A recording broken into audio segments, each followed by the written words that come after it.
Welcome to online classes. जैसे कि आप सब जानते हैं, हमने हमारे पिछले पार्ट 1 में क्या किया था। हमने कुछ चीजों के बारे में स्टडी की थी। What we have studied? We have studied administration of the regional kingdoms. मैंने आपको बताया था पिछले पार्ट में कि राष्ट्रकूटाल जो थे, क्या थे? राष्ट्रकूटाल जो सामंत थे, मगर वो सबॉर्डिनेट थे किसके? चालुक्यास के। मगर सबॉर्डिनेट्स को कई तरीके की पावर्स थी, उनको कई तरीके के लैंड राइट्स दे दिए थे, कई तरीके की चीजें दी थी। तो इस वजह से उन्होंने पावर को ज्यादा मिलने की वजह से उन्होंने ओवरथ्रो कर दिया चालुक्य किंग को। और राष्ट्रकूटा क्योंकि एक क्षत्रिय नहीं था, तो उसने एक हवन करवाया किससे? ब्राह्मणों से। ब्राह्मणों से हवन करा के एक क्षत्रिय बन गया वो, ताकि वो राजगद्दी पे बैठ सके। और जब राष्ट्रकूटा ने ऐसा किया, उसके बाद कई सारे भी और भी करे। मैंने आपको बताया कई तरीके के रीजनल किंगडम्स बने। तो ये सारी कहानियां चल रही थी कि चालुक्य को हरा के राष्ट्रकूटा बन चुका था। कहां पे? डेक्कन में। और हमने उसके बारे में देख रहे थे कि किस तरीके से इकोनॉमी उस टाइम पे चल रही थी। हम यही तो देख रहे थे। हम देख रहे थे कई तरीके के सोर्सेज को। प्रशस्ति के बारे में हमने देखा था कि कई तरीके की प्रशस्ति थी कि भाई राजा जो है अपने बारे में अच्छा ही लिखाएगा। अब अपने बारे में कौन बुराई करना चाहेगा? आप बताइए। आप कभी अपनी बुराई करते हैं? नहीं ना। तो राजा ने भी नहीं करी। जितने भी उसके प्रशस्ति में लिखे गए हैं, प्रशस्ति राजा लिखवाता था। तो अपनी बढ़ाई करवाएगा ना। वो चाहेगा कि इतिहास में उसके बारे में लोग अच्छा ही सोचें। That's why he always trying to praise himself. और इकोनॉमी के बारे में भी मैंने आपको आधी ज्यादा डिटेल्स बता दी थी वहां पे। और उसमें आपको ये बताया था कि इकोनॉमी किससे चल रही थी? टैक्सेस से। टैक्सेस से इकोनॉमी चलती थी, क्योंकि वॉर वगैरह इन सब में वो जो टेम्पल वगैरह थे, इन सब पे जो दूसरी कंट्री के अधिकार ले लेते थे, अपना पावर बता के टैक्सेस लगा लगा के वो अपनी कंट्री चला रहे थे। अब उनमें ही एक चीज आज हम देखेंगे। इकोनॉमी के बारे में तो हमने सारी चीजें देख ली थी। उसमें यहाँ पे आपको मैंने लास्ट में ये बताया होगा कि the wealth of temples and temple town soon began to attract foreign invaders such as Mahmud of Ghazni. तो इस तरीके के जो टेम्पल टाउन्स थे ना, जिनके पास कई बड़ी बड़ी वेल्थ थी, जो राजा इनको जो है बहुत ज्यादा पैसा दिया करते थे। जब राजा इनको बहुत सारा पैसा देंगे, तो ऐसा तो नहीं कि सिर्फ राजा जो है इन्हीं को पैसा इस तरीके से दिया जाएगा। महमूद गजनी जो है वो क्या था? वो एक इन्वेडर की तरह आया था कि भाई यहाँ पे वेल्थ है बहुत ज्यादा, हमें क्यों ना इन्हें इन्वेड कर लेना चाहिए। तो इन्होंने जो इन्वेड कर लिया इसको। ठीक है, तो ये क्या है? महमूद ऑफ गजनी है, इसे इन्वेड कर लिया गया। अब महमूद ऑफ गजनी क्या है भाई, वो भी देख लेते हैं हम एक बार। महमूद ऑफ गजनी किस तरीके का इंसान था और उसने क्यों इन्वेड किया। एक तो पता लग गया कि टेम्पल के लिए इन्वेड किया था। तो टेम्पल टाउन जो बहुत ज्यादा रिच थे, वहां पे बहुत ज्यादा वेल्थ थी। और ये वेल्थ उन्होंने कैसे कमाई थी? जो दूसरे राजाओं को अपने अधिकार क्षेत्र में लिया था, उनके टेम्पल्स की वेल्थ भी ऐड कर दी थी। तो इस वजह से टेम्पल्स के एक तरीके से बहुत ज्यादा वेल्थ होती थी, क्योंकि राजा उन्हीं को सबसे ज्यादा मानता था। क्योंकि आपसे जानते ब्राह्मण्स को मानते थे। अब ब्राह्मण्स कहाँ रहते थे? Brahmans live in temples. अब उनमें ही एक इन्वेडर महमूद ऑफ गजनी आया भाई। उसने क्या किया वो देखते हैं। अब Sultan Mahmud was the ruler of Ghazni now in Afghanistan. अगर अफगानिस्तान में कोई गजनी हुआ, महमूद ऑफ गजनी, उसका नाम था महमूद, कोई राजा था उसका नाम महमूद था, वो गजनी का था, जो अफगानिस्तान में है। ठीक है, अब ये 997 से 1030 के बीच का है भाई। He had no interest in creating an empire in India. अब महमूद नहीं चाहता था कि भाई मुझे कोई इंडिया में कुछ क्रिएट नहीं करना है, मुझे यहाँ से लूटना है और ले जाना है। तो however he needed resources to defend his own kingdom in Central Asia, क्योंकि वो तो खुद अपने किंगडम को जो है डिफेंड करने के लिए लगा हुआ था। क्या करने के लिए लगा हुआ था? अपने किंगडम को डिफेंड। तो इस तरीके से हमने यहाँ पे क्या देखा, भाई महमूद ऑफ गजनी जो है उसे कोई इंटरेस्ट नहीं था इंडिया में इन्वेड करने का। उसका मकसद था सिर्फ एक, रिसोर्सेज लो, अपनी कंट्री को डिफेंड करो जो खतरे में। तो बिटवीन 1000 टू 1027 सीई, ये हमने पिछले जो है क्लासेस में किया था कि इसे क्या कहते हैं? Common era. और महमूद ऑफ गजनी जो है इस एरा में इन्वेड करता है इंडिया को 17 times, targeting rich town and temple such as Mathura, Kannauj, Thaneshwar, Nagarkot और सोमनाथ। तो उसका मकसद ये तो नहीं था कि भाई एम्पायर बनाना है, बट वो इन्वेड जरूर करना चाहता था। वो चाहता था कि इन्वेड करूं, रिसोर्सेज मिल जाए, तो क्या चाहिए भाई हमें। तो उसने मथुरा में टेम्पल्स वगैरह को, इन सबको इन्वेड करने की कोशिश की। 17 बार कोशिश करी उसने। मथुरा में की, कन्नौज में करी, थानेश्वर में, नागरकोट में, सोमनाथ में, कई तरीके की जगहों पे किया उसने। तो महमूद ऑफ गजनी से आपके क्वेश्चन आ सकता है, इसमें आपको प्रिपेयर रहना होगा। ये देखिए, ये 15th सेंचुरी मिनिएचर पेंटिंग है महमूद ऑफ गजनी की। मिनिएचर का मतलब ये नहीं मिनी पेंटिंग, ये मिनिएचर बाद में आपने पढ़ा होगा पिछली अपनी क्लासों में। मिनिएचर का मतलब मिनी पेंटिंग नहीं होता है, बट ये एक स्टाइल ऑफ पेंटिंग जो की जाती है। तो महमूद ऑफ गजनी की पेंटिंग है, देखिए महमूद ऑफ गजनी यहाँ पे बैठे। अब यहाँ पे देखिए क्या हुआ, महमूद ऑफ गजनी ने इन सबको इन्वाइट किया तो क्या क्या किया उसने। अब उसने सीज कर दिया the wealth from the temples, मतलब जो टेम्पल्स की वेल्थ थी वो उसने अपने अधिकार क्षेत्र में ले ली। क्या ले ली? उसने अपने अधिकार क्षेत्र में ले ली, क्योंकि बहुत ज्यादा वेल्थ थी। Destroying many of them in the process, और क्या किया भाई, उनको डिस्ट्रॉय कर दिया कई सारों को इस प्रोसेस में। जब टेम्पल्स को वो अपने ऊपर सीज करेगा, जितनी भी प्रॉपर्टी लेगा तो कुछ ना कुछ वहां पे डिस्ट्रक्शन करेगा, उन्होंने वही किया, डिस्ट्रक्शन कर दिया। अब अलॉन्ग विद वेल्थ, अब पैसों के साथ उसको क्या चाहिए था, he also carried away learned men and skilled artists। अब जब महमूद ऑफ गजनी आया तो उसने देखा कि यहाँ के कई तरीके के आर्टिस्ट टेम्पल्स के जो बनाए हुए हैं उन सबसे भी कई तरीके की चीजें उसने सीखी, क्योंकि उसका मकसद एम्पायर बनाने का तो था नहीं, बट फिर भी दूसरी चीजें थी। he used this wealth and the skill of these artisans to build palaces।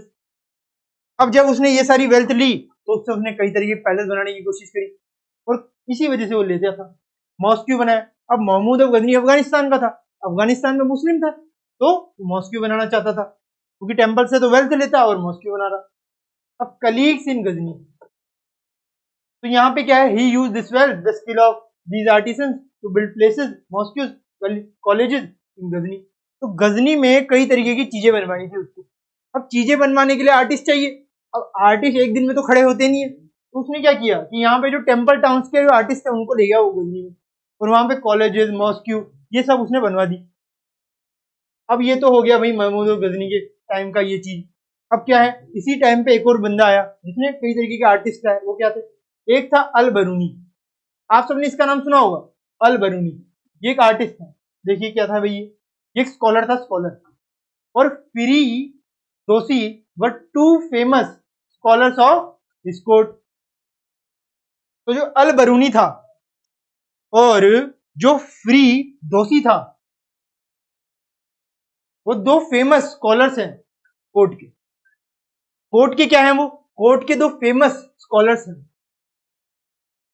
Firdausi wrote the Shahnameh, ये आपको याद रखना है कि फिरदौसी शाहनामा जो है वो लिखा करता था। और ये भी याद रख सकते हैं आप कि जो महमूद ऑफ गजनी के कोर्ट था उसमें अल बरूनी और फिरदौसी नाम के दो फेमस स्कॉलर्स थे।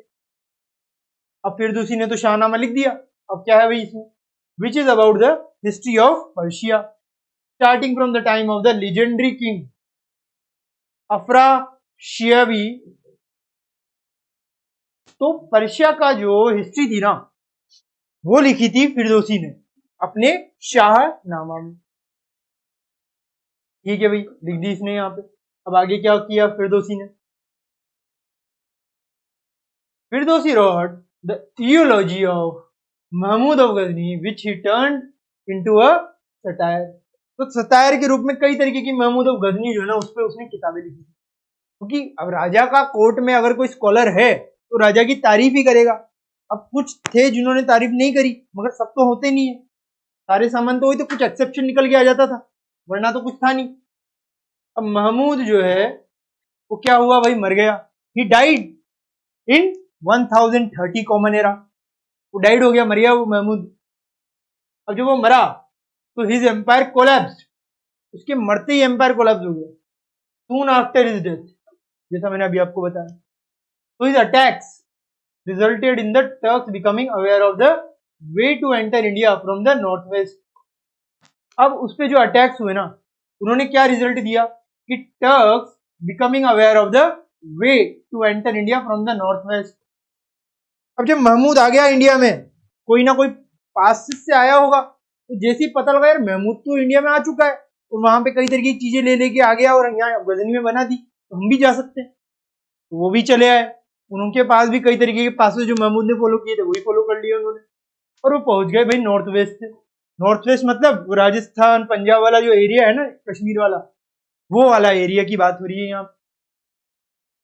और गुजरात भी आप थोड़ा सा मान सकते हैं इसमें, नॉर्थ वेस्ट में। वहां से कई तरीके के जो है एंटर करना है किसने? टर्क ने। जब अफगानिस्तान के आगे पर्शिया के, तो टर्क्स के भी आना शुरू होंगे। अब India face the next wave of Turkish invention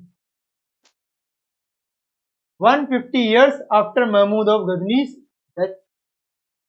तो महमूद ऑफ गजनी की डेथ के बाद क्या हो गया कि टर्कियों ने इन्वेजन कर दी, और इंडिया ने कई तरीके की टर्किश लोगों की इन्वेजन देखी हुई। क्या देखी? इन्वेजन देखी। कहां पे? 150 years तक देखी इंडिया ने, चलती रही टर्कियों की 150 years तक। टर्क जो इन्वेजन करते रहे इंडिया में गजनी की डेथ के बाद। अब these raids were led by Mohammad Ghori. अब जो टर्किश की इन्वेजन थी ना, अब हमने ये तो देख लिया पर्शिया में तो मोहम्मद जो है गजनी वो चल रहा है, बट टर्की में कौन चला? टर्की में जो इंडिया में चला वो था मोहम्मद गौरी। आप सबने पृथ्वीराज और मोहम्मद गौरी की कई तरीके की चीजें सुनी होगी, हल्दी घाटी का युद्ध, वो सब हम बाद में पढ़ेंगे। बट अभी यहाँ पे देखा जाए मोहम्मद गौरी और पृथ्वीराज चौहान की लड़ाई तो आपने सुनी होगी। अब ये जो है ये तो देख लिया हमने, मोहम्मद गौरी टर्किश वाली इन्वेजन को लीड कर रहा था। अब जकरिया अल कजीवीनी, a 13th century Persian geographer, gives the description of Somnath temple. अब पर्शियन ज्योग्राफर था भाई, ये कौन? ये देखिए नाम याद रखिए, जकरिया अल कज़वीनी।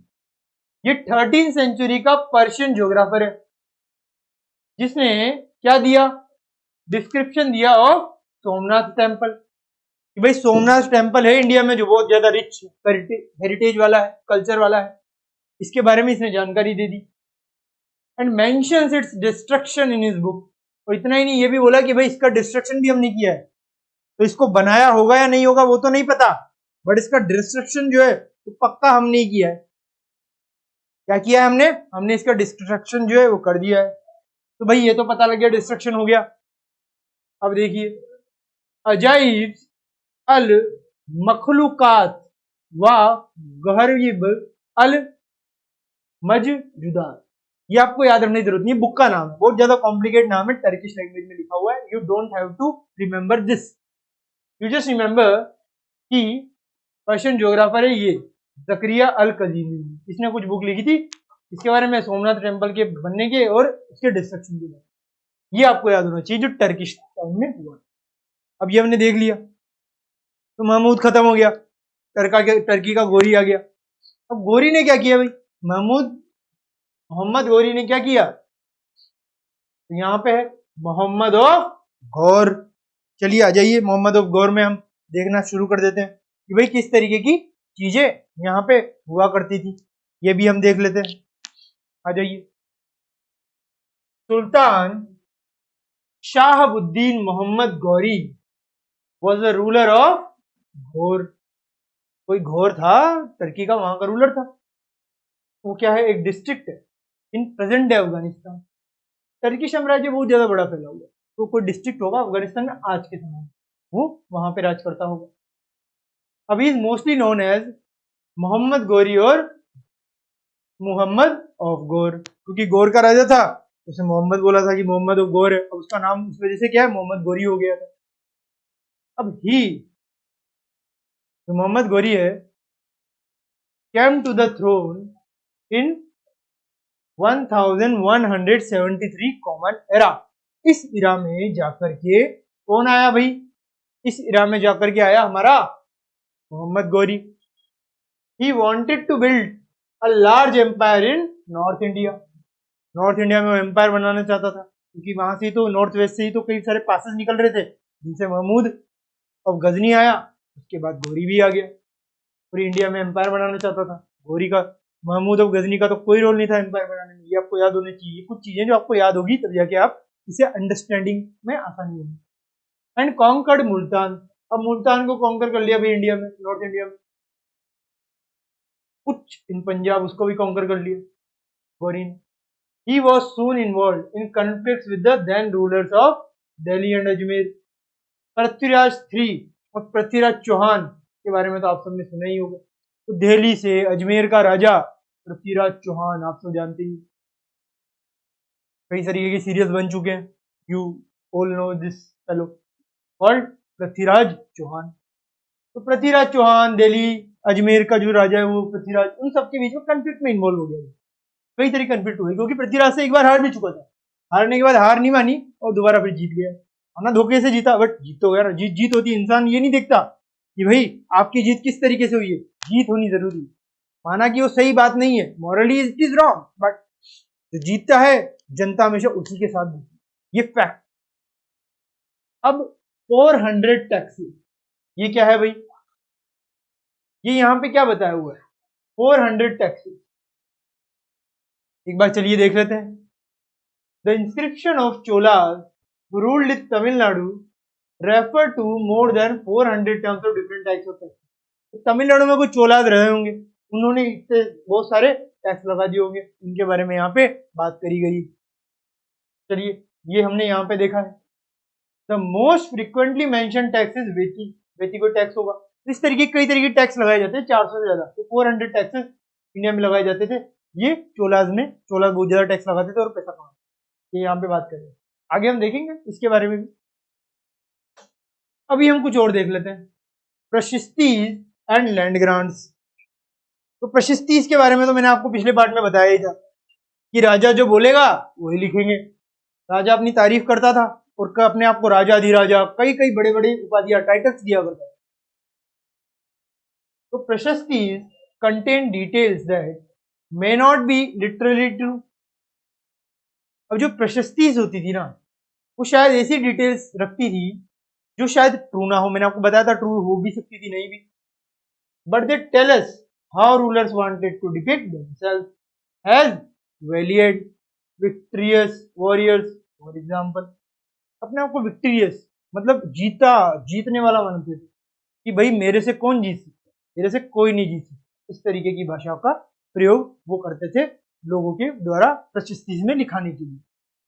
अब these were composed by learned Brahmans, मैंने बताया ना ब्राह्मण्स के द्वारा ही होता था, क्योंकि सारे के सारे ब्राह्मण्स जो है ये राजा के दरबार में हुआ करते थे, वही सारी प्रशस्ति में उनका गुणगान कर देते थे, और इस वजह से राजा उनको टैक्स से मुक्ति दे देते थे। तो who occasionally help in the administration, administration के लिए राजा बार बार ब्राह्मणों से सलाह लिया करता था। अब यहाँ पे आपको कुछ अचीवमेंट्स ऑफ नागाभाटा भी दिया हुआ है, ये क्या है भाई, many rulers describe their achievements in प्रशस्ति। यू रेड अबाउट द प्रशस्ति of the Gupta ruler Samudragupta last year. मैंने आपको बताया था कि राष्ट्रगुप्ता जो है, राष्ट्रकूता जो था, वो चालुक्य किंग जो है, या फिर गुप्ता एम्पायर का समुद्रगुप्ता लास्ट ईयर, ये सब जो है ये सारे राजा अपने बारे में प्रशस्ति इन सब में अपना गुणगान कर लिया करते थे, और उनके बारे में यहाँ पे दिया हुआ है कि भाई एक प्रशस्ति है जो मिली है, यहाँ पे इस तरीके से वो डिस्प्ले करती है एक्सप्लोइट्स ऑफ नागाभाटा को, अब पार्थिरा किंग एज फॉलोज, उसके बारे में दिया हुआ है। ये भी वही है, आप चाहे तो पढ़ सकते, it is not that important, आपको सिर्फ नॉलेज बेस के लिए बेटर रहेगा, और आपको ये पता हो जाएगा कि भाई नागाभाटा क्या था, उनका कहाँ का रूल होता है, पार्थियार किंग था, ठीक है, जिसने भी प्रशस्ति में अपना गुणगान कर दिया। चलिए ये तो हमें पता लग गया, अब आगे देखते हैं। Kings often rewarded Brahmans grants of land. तो ग्रांट्स ऑफ लैंड, कई तरीके के लैंड जो है ब्राह्मण्स को दे दिए जाते थे, मैंने आपको अभी जस्ट बताया। These were recorded on copper plates, तो जो भी कॉपर की प्लेट्स हुआ करती थी वहां पे इनको रिकॉर्ड करके रखा जाता था। Which were given to those who received the land, और ये किसको दिया जाता था लैंड, ये लैंड उनको दिया जाता था जो ये सारी चीजें करा करते थे। So these were recorded on copper plates which were given to those who received the land.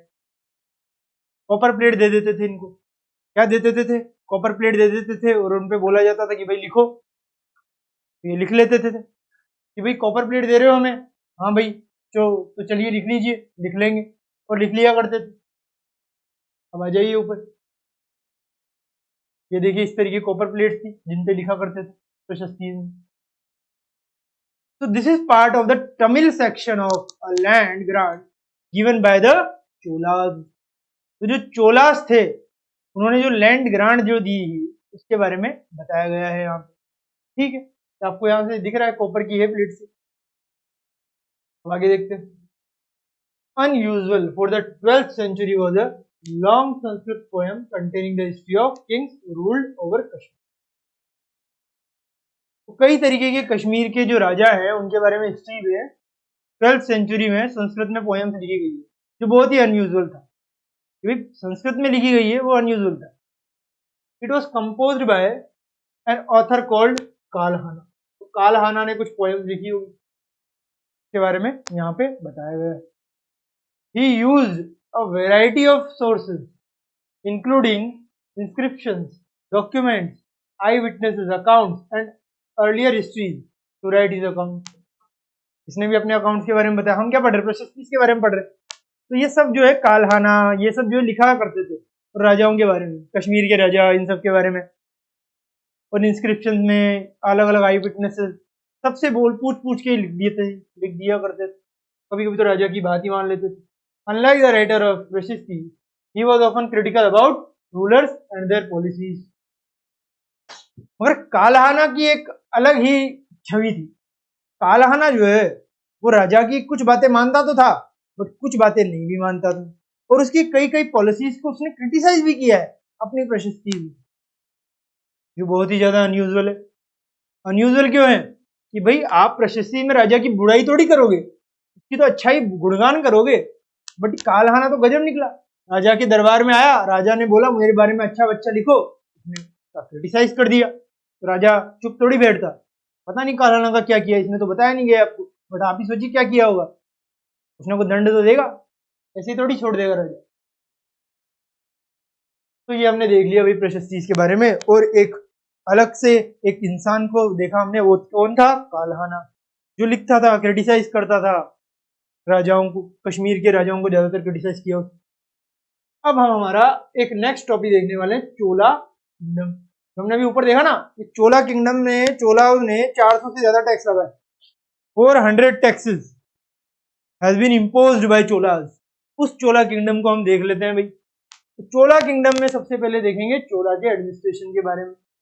अब चोला किधर साइड पे था? तमिलनाडु का जो एरिया देख रहे हैं आप, तो थोड़ा आंध्र प्रदेश भी होगा उसमें, तेलंगाना भी। तो वहां पे चोला जो है वो राज किया करते थे। अब द चोलास रूल्ड फ्रॉम उरेयूर इन तमिलनाडु। तो उरेयूर उनका मेन पॉइंट था। तो तमिलनाडु के उरेयूर में चोला जो है राज किया करते थे। मान लिया उरेयूर का बात। They were known for their system of local self government, मतलब वो लोकली सेल्फ गवर्नमेंट चलाया करते थे उरेयूर में। कौन? Cholas. The empire was divided into several mandalams. कई तरीके के मंडलम्स में बड़े हुए थे। ये हिंदी का वर्ड है, बट यहाँ पे दिए हुए। तो जो एम्पायर है उसको कई तरीके के मंडलम्स में डिवाइड किए हुए। दीज मंडलम्स वर फर्दर सब डिवाइडेड इनटू वलनादु, नादु। जैसे तमिलनाडु है ना, तो वलनादु हो गया, ये नादु हो गया। नादु और वलनादु ये उन्होंने सब डिवाइड किए इन मंडलम को। ठीक है, तो सबसे पहले क्या भाई? सबसे पहले ये हमारा लोकल सेल्फ गवर्नमेंट आ गया। लोकल सेल्फ गवर्नमेंट, उसके नीचे ये हमारे मंडलम्स।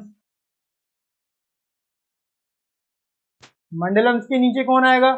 मंडलम्स के नीचे इनको भी डिवाइड किया गया दो पार्ट में। ठीक है, इनको तो कई तरीके के सेवरल, मतलब कई तरीके के जो है मंडलम्स में डिवाइड किया गया। अब इनको तो दो ही पार्ट्स में किया। एक तो क्या किया?